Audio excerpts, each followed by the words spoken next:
সকালে ভার্সিটি যাওয়ার জন্য রেডি হচ্ছিলাম, আম্মু রুমে এসে বলল, নিয়ান, তুই ভার্সিটি শেষে তাড়াতাড়ি বাসায় ফিরিস। কেন আম্মু? আমরা সবাই আজ আমাদের গ্রামের বাড়ি যাচ্ছি। আমরা সবাই মানে? আমি তো যেতে পারবো না, আমার এক্সাম এখনো শেষ হয় নাই, কালকে আমার লাস্ট এক্সাম। তুই তো আমাকে বলেছিলি তোর পরীক্ষা আজকে শেষ হবে। আম্মু কিছুক্ষণ কি যেন একটা ভাবলো, তারপর বলল, আচ্ছা, তুই কালকে পরীক্ষা দিয়ে পরের দিন চলে যাস, আমরা আজকে যাচ্ছি। আচ্ছা। আমি আবার বললাম, আম্মু হঠাৎ তোমাদের গ্রামের বাড়ি যাওয়ার কথা কেন মনে হলো? আগামী শুক্রবারে দিয়ার বিয়ে। কি বলো কি আম্মু, এত পিচ্ছি একটা মাইয়ার কিভাবে বিয়ে হবে? পিচ্ছি কোথায়, দিয়া তো এবার এসএসসি পাশ করেছে। এসএসসি পাশ করেছে বলে বিয়ের বয়স হয়ে গেছে? হায়রে গ্রামের মানুষ। তোকে এসব নিয়ে ভাবতে হবে না, তুই শুধু ঠিক সময়ে পৌঁছে যাস। যা, এখন ভার্সিটি যা। এখন আমি আমার পরিচয়টা আপনাদেরকে দিয়ে দেই। আমি নিয়ান আহমেদ, অনার্স লাস্ট ইয়ারের এক্সাম দিচ্ছি। দিয়া হলো আমার চাচাতো বোন, পিচ্ছি একটা মেয়ে। জানি না চাচা কেন এত তাড়াতাড়ি মেয়েটার বিয়ে দিয়ে দিচ্ছেন। পরের দিন পরীক্ষা দিয়ে বৃহস্পতিবার, মানে দিয়ার গায়ে হলুদের দিন। আমি গ্রামের বাড়ি যাওয়ার জন্যে ট্রেনের টিকিট কাটলাম সকাল 6:30 ট্রেন। তাই আমি ভোর 5টায় ঘুম থেকে উঠে রেডি হয়ে স্টেশনে পৌঁছালাম। এতদিন পরীক্ষা দিয়ে ইট পাথরের দুনিয়া থেকে বের হয়ে গ্রামের সবুজ পরিবেশে যাচ্ছি। অনেক খুশি খুশি লাগছে। আর অনেক দিন পর গ্রামের বাড়িতে একটা বিয়ে খেতে যাচ্ছি। গ্রামের বিয়ের মজাই আলাদা, যা শহরের বিয়েতে পাওয়া যায় না। সকাল 7টা, ট্রেন চলছে তার দুরন্ত গতিতে। আমার কানের ইয়ারফোন বাজছে রোমান্টিক গান। দুপুর 12:30 এসে স্টেশনে পৌঁছালাম। যেহেতু চাচাদের বাসা স্টেশন থেকে বেশি দূরে না, তাই ভাবলাম রিক্সা দিয়ে যাই। রিক্সা দিয়ে গেলে গ্রামের সবুজ পরিবেশটা ভালো করে দেখতে পারবো। রিক্সা চলছে আপন গতিতে। চারিদিকে শুনশান বাতাস, পাখির কিচিরমিচির সবুজে ঘেরা মাঠ। অনেক ভালো লাগছে। কিছুক্ষণ পর রিক্সা এসে থামলো চাচার বাড়ির সামনে। আসলে চাচা হলেন এই এলাকার চেয়ারম্যান, তাই রিক্সাওয়ালাকে চাচার নাম বলাতেই একেবারে বাড়ির সামনে এনে নামিয়ে দিল। গেট খুলে বাড়িতে ঢুকলাম। বিশাল বাড়িটা খুব সুন্দর করে সাজানো। আমি গেটের ভিতর ঢোকা মাত্রই শিহাব, মানে দিয়ার ছোট ভাই, আমাকে দেখে দৌড়ে ঘরের ভিতরে যেতে যেতে জোরে জোরে বলতে লাগলো, নিয়ান ভাইয়া এসে গেছে। আম্মু, আব্বু, আপু, সবাই এসে দেখো, নিয়ান ভাইয়া চলে এসেছে। শিহাবের ডাকে সবাই ঘর থেকে বেরিয়ে আসলো।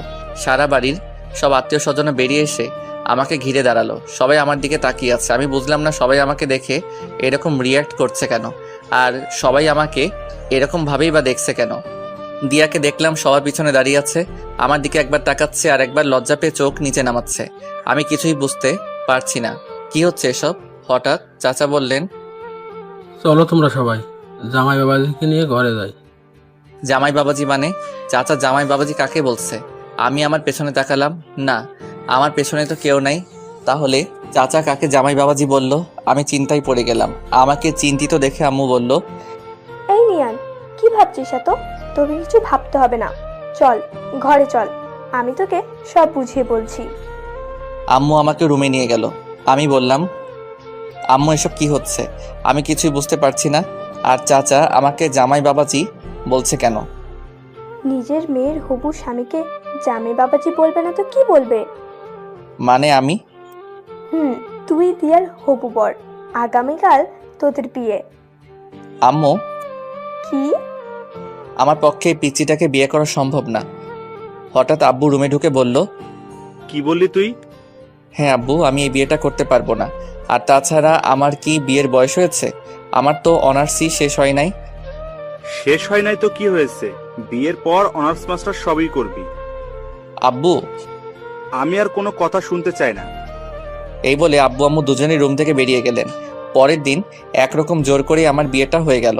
রাতে আমি চাচাদের ছাদে এক কোণে দাঁড়িয়ে রইলাম আর মনে মনে ভাবতে লাগলাম, সত্যি কি আমার বিয়ে হয়ে গেল? তাও কিনা একটা পিচ্চি মাইয়ার সাথে। আমি কি পিচ্চিটাকে বউ হিসেবে মেনে নিতে পারবো? না, কোনোদিনও আমি ওই পিচ্চিটাকে বউ হিসেবে মানতে পারবো না। আমি অনেকক্ষণ হলো ছাদে দাঁড়িয়ে আছি। ঘড়িতে দেখলাম রাত 12:35 বেজে গেছে। পেছন থেকে হঠাৎ আদিবা, আমার ছোট বোন, ডাক দিল, ভাইয়া, তুমি এখানে? আর সবাই তোমাকে সারা বাড়ি খুঁজছে। কেন? আমাকে কেন খুঁজছে? সে কি, তুমি জানো না তোমাকে কেন খুঁজছে? আজ না তোমার বাসর রাত, আর ভাবি সেই কখন থেকে তোমার জন্য অপেক্ষা করছে। আমি আদিবার সাথে নিচে নেমে আসলাম। আব্বু আমাকে দেখে রাগে কটমট করে এগিয়ে আসলো আমার দিকে। এসে আমার গালে ঠাস করে একটা চড় বসিয়ে দিলেন, তারপর বললেন, মেয়েটা তোর জন্য সেই কখন থেকে অপেক্ষা করে বসে আছে, আর তুই কি না? যা তাড়াতাড়ি ঘরে যা বলছি। আমার মাথায় অনেক রাগ উঠে গেল, তবে আব্বুর উপর না, ওই পিচ্চিটার উপর। ওই পিচ্চিটার কারণেই আব্বু আজ আমাকে মারলো। আমি রাগে ফুঁসতে ফুঁসতেই রুমে ঢুকলাম। দরজা খোলার আওয়াজ পেয়ে মেয়েটা দৌড়ে বেলকনি থেকে বেরিয়ে আসলো। এসেই মাথায় ঘুমটা দিয়ে বিছানাতে বসে পড়লো। আমি বিছানার দিকে এগিয়ে গেলাম। আমি বিছানার পাশে এসে দাঁড়াতেই মেয়েটা বিছানা থেকে নেমে আমার পা ধরে সালাম করতে লাগলো। পিচ্চিটা আমার পা ধরে সালাম করেই যাচ্ছে, ওঠার কোনো নামগন্ধ নাই। আমি ধমক